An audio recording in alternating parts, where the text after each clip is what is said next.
La Coupe du Monde les amis, on peut dire qu'elle vient de sortir aujourd'hui, sa première grosse surprise avec la victoire de l'Arabie Saoudite contre l'Argentine sur le score de 2-1. Un match qui avait bien sûr mal commencé pour les Saoudiens avec une ouverture du score sur un penalty extrêmement litigieux de Paredes, en tout cas que Messi a converti. Un penalty sur un accrochage, il est vrai au début qu'il est ceinturé dans la surface, mais le genre d'action que tu vois 1 milliard de fois par match et je comprends pas pourquoi tu le sanctionnes, tu vois. Si vraiment il y a gros ceinturage, limite prise de catch, il le fout par terre, ok, mais là on voit clairement que Paredes, ce gros vicelard, il se jette, et on le voit très bien, au multiple ralenti qu'il se jette, et je comprends pas comment un arbitre et plein d'arbitres aussi dans la VAR et même les arbitres sur le côté du terrain n'aient pas vu la simulation, tu vois. Parce qu'à ce compte-là, tu peux absolument siffler 40 pénaltys par match, tu vois. Surtout avec des mecs aussi vicelards que des Paredes. Mais globalement, à part ce fait de jeu-là, un grand bravo vraiment à l'Arabie Saoudite qui a vraiment montré aujourd'hui un exemple d'abnégation, de rigueur, de professionnalisme qui n'a rien lâché malgré bien sûr la différence de talent individuel et collectif, malgré la différence de prestance footballistique entre les deux sélections, entre une sélection favorite, du moins archi favorite avec Messi et des grands joueurs contre l'Arabie Saoudite qui des fois n'était pas du tout donné favori pour sortir des poules. Ils ont quand même battu dès le premier match, dès l'ouverture, l'Argentine, c'est quand même pas rien.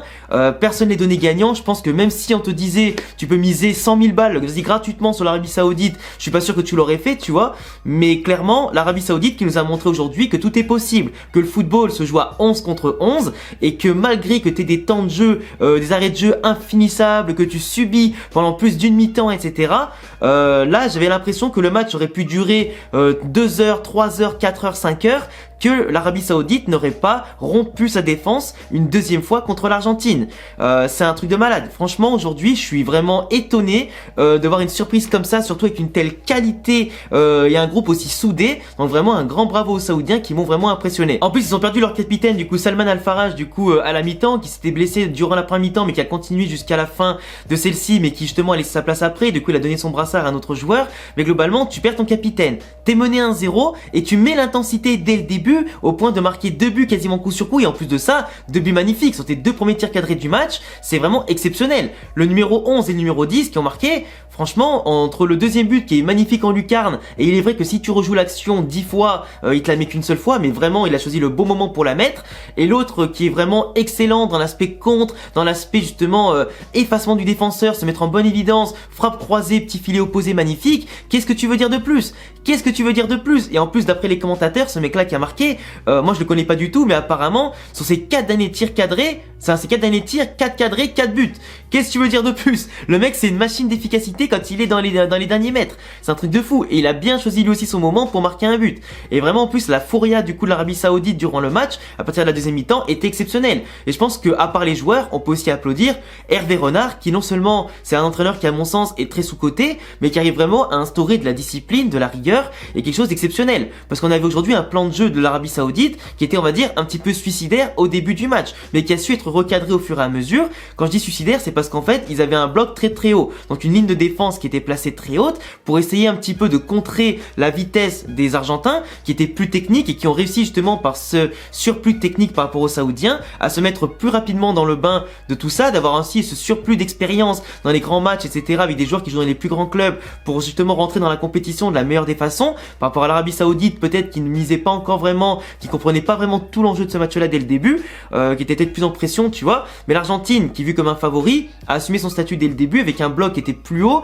avec surtout des joueurs qui ont pu permuter, faire quand même pas mal de combinaisons, récupérer davantage le ballon par rapport aux Saoudiens et qui ont su justement par rapport à quelques transmissions intéressantes se mettre beaucoup de fois en situation dangereuse jusqu'à marquer quand même 3 buts hors jeu en première mi-temps, des hors jeux qui ont été mis justement en évidence parce que la ligne de l'Arabie Saoudite en défense était très haute, mais c'était vraiment passé à un poil de cul. Et vraiment heureusement que les hors jeux dans le football ne se sifflent pas au niveau des pieds et ça siffle aujourd'hui au niveau de l'épaule, même si petit aparté je trouve ça aberrant dans le football de siffler des hors jeux parce que t'as la main, t'as le bras, t'as l'épaule ou la tête qui dépasse, parce que c'est pas avec ça que tu accélères. Tu vois, ça c'est la posture de ton corps, mais globalement t'accélères avec tes pieds. Donc pour moi dans le football qui se joue avec les pieds, ça devrait être de base les pieds qui devraient être en tout cas le juge des hors-jeux. Mais bon, ça c'est un débat qui existe depuis la nuit des temps dans le football. Certains trouveront ça logique comme moi, d'autres pas logique. En tout cas, chacun fait sa propre vision du truc. Pour l'instant, les règles sont les règles, c'est le haut du corps qui prime.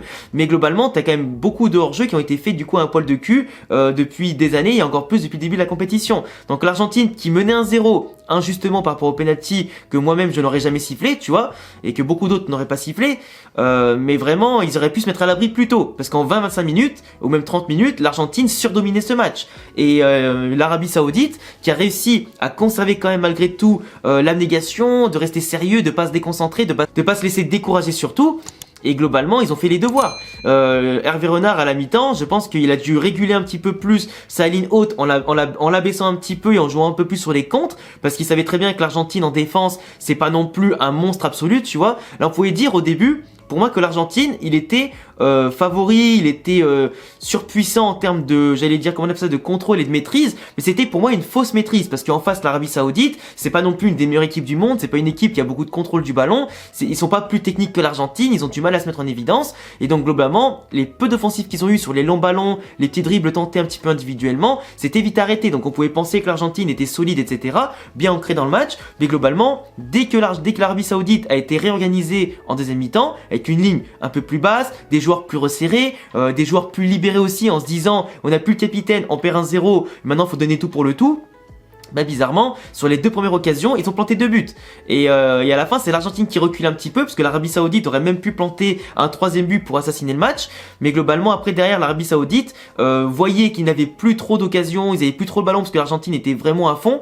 Ils ont décidé de reculer et bétonner à fond. Et en plus de ça, je crois que c'est le numéro 9, voilà, si je dis pas de bêtises, le numéro 9 qui jouait limite comme un arrière droit toute la seconde mi-temps. Donc ça prouve vraiment qu'il y avait un esprit de sacrifice et de dépassement de soi qui était énorme. Et en plus du dépassement de soi, du dépassement de fonction. Parce que là, tous les attaquants étaient repliés, les milieux de terrain couraient pour deux, les défenseurs s'acharnaient et venaient tacler au dernier moment Lionel Messi, Lautaro Martinez, les Di Maria, etc.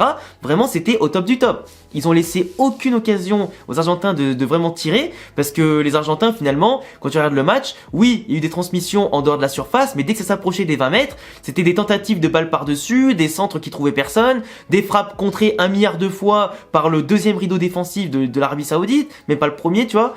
Donc tu vois, c'était vraiment c'était compliqué. Devant une défense aussi regroupée, trouver la faille, ça tentait pas forcément des tirs de loin. Les coups de pied arrêtés, ils étaient très mal tirés. Donc tu vois, l'Argentine ne pouvait pas espérer avoir beaucoup plus de chances de gagner. Oui, en termes d'expected goal, expectative goal, etc., ils étaient supérieurs. En termes d'occasion, ils étaient supérieurs. En termes de possession, ils étaient supérieurs. En termes de passes réussies, ils étaient supérieurs. En termes de coups de pied arrêtés dangereux, ils étaient supérieurs. Mais l'Arabie Saoudite a fait les devoirs avec ses armes, avec un football qui était footballistiquement inférieur à l'Argentine, techniquement, tactiquement, etc. Mais physiquement, ils ont été meilleurs. L'Arabie Saoudite a gagné plus de duels, a été plus dans l'engagement, a été plus soudée. Et pour moi, dans les transmissions et les transitions intéressantes, ils avaient des possibilités, mais forcément, ils manquaient de qualité individuelle pour aller au bout. Et quand c'est allé au bout sur les 2 occasions de la deuxième mi-temps, bah c'est rentré. Et c'est dommage qu'il n'ait peut-être pas plus d'expérience du plus haut niveau, etc., ou des joueurs qui jouent dans de meilleurs clubs, etc., pour apporter plus de qualité. Parce que globalement, je trouve que dans les intentions de jeu, l'Arabie Saoudite a été intéressante. Certains vont dire que c'est un hold-up de la part de l'Argentine. Moi je trouve pas, enfin de l'Arabie Saoudite, moi je trouve pas, parce que l'Argentine finalement c'est dominer pour pas gagner ou avoir le ballon pour rien en faire. Donc globalement l'Arabie Saoudite a mieux exploité le ballon et ses occasions à mon sens, contrairement à l'Argentine qui était plutôt stérile. Et pour moi, comme je répète, c'était une fausse domination, un faux semblant pour moi de l'Argentine. Parce que pour moi, si tu les mets contre une vraie équipe aujourd'hui, contre le Brésil, contre l'Allemagne, l'Espagne, etc., pour moi, là, même l'Angleterre, tu vois, l'Argentine, pour moi, c'est pas, ils ont pas donné une bonne impression, que ce soit une fébrilité défensive, que ce soit un manque d'inspiration offensive, c'est un peu criant, ça se voit. Et au milieu de terrain, c'est pas non plus la vraie Argentine que t'aimerais avoir, tu vois. Ça s'appelle folklore.